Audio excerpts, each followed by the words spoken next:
Bueno, en esta oportunidad vamos a ver lo que es la parte de gases, pero previamente vamos a estudiar o recordar un poquito los estados de agregación. Sí, los estados de agregación son tres: sólido, líquido y gases, y cada una de ellas con sus correspondientes características que ya nosotros en su momento habíamos estudiado bien a fondo cada una de ellas. Habíamos visto también que para poder producir un cambio de estado, ya sea de sólido a líquido o de líquido a gas o viceversa, necesitamos adicionar energía. Y cuando nosotros adicionamos o retiramos energía, podemos provocar lo que es un cambio de estado.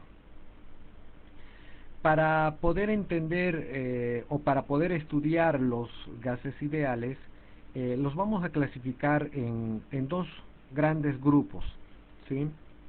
Los gases ideales y los gases no ideales, también llamados gases reales. Dentro del marco de estudio de la química general, en este caso, nuestro campo de estudio será netamente la parte de gases ideales. Ustedes posteriormente van a tener una materia llamada fisicoquímica, en el cual ya van a estudiar ustedes los gases no ideales, o también llamados gases reales. Dentro de ya sea de los gases ideales o gases reales, hay cuatro variables macroscópicas muy importantes que nosotros debemos tomar en cuenta. Estas variables macroscópicas son la presión, la temperatura, la cantidad de materia y como también el volumen.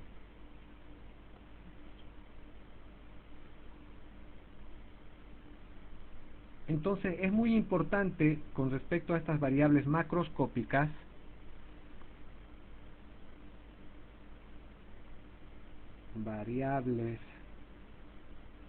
macroscópicas. Cuando hablamos de la palabra macro, eso quiere decir grande, ¿sí? Entonces son variables macroscópicas. Luego también vamos a estudiar los gases de la parte microscópica, y cuando hablemos de la parte microscópica, más nos vamos a ir al comportamiento de las moléculas que existe dentro de lo que es el sistema. Hay unas características muy importantes dentro de estas variables macroscópicas. Todas estas variables tienen que ser absolutas.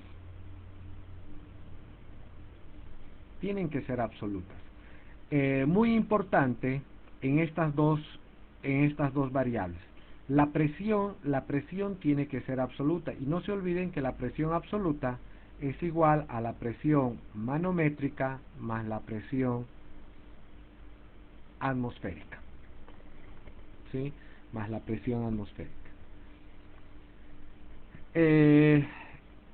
Estas pueden tener diferentes unidades, pero mayormente se puede identificar las presiones absolutas, por ejemplo, cuando ustedes utilizan el PSI, ¿sí? Pero si yo tengo un PSI A, esto me quiere decir que es una presión absoluta, ¿sí? Y si yo tengo como unidad el PSI G, esto me quiere decir que es una presión manométrica.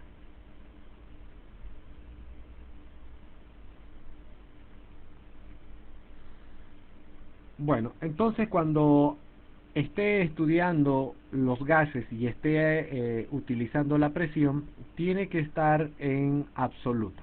Es decir, tengo que tener una presión manométrica y sumarle la presión atmosférica. No se olviden que la presión atmosférica sobre el nivel del mar está a 1 atmósferas, o también 760 milímetros de mercurio.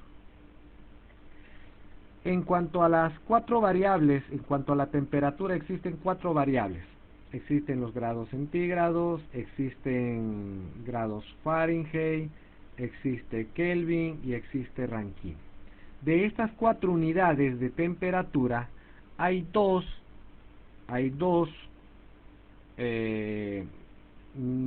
de estas unidades que son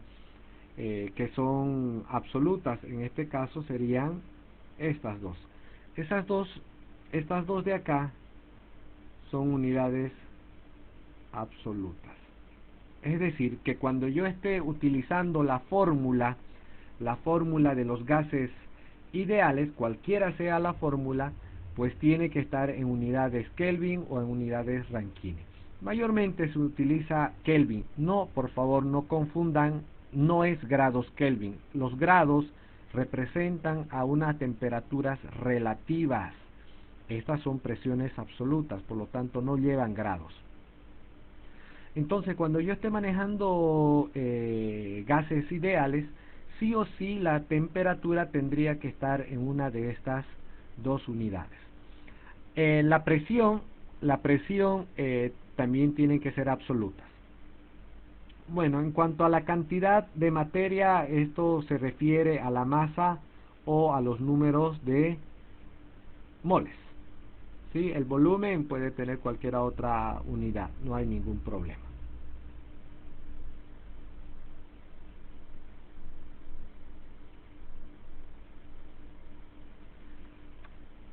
Podemos hablar un poquito sobre las presiones. Vamos a salirnos un poquito de lo que es el tema de la materia.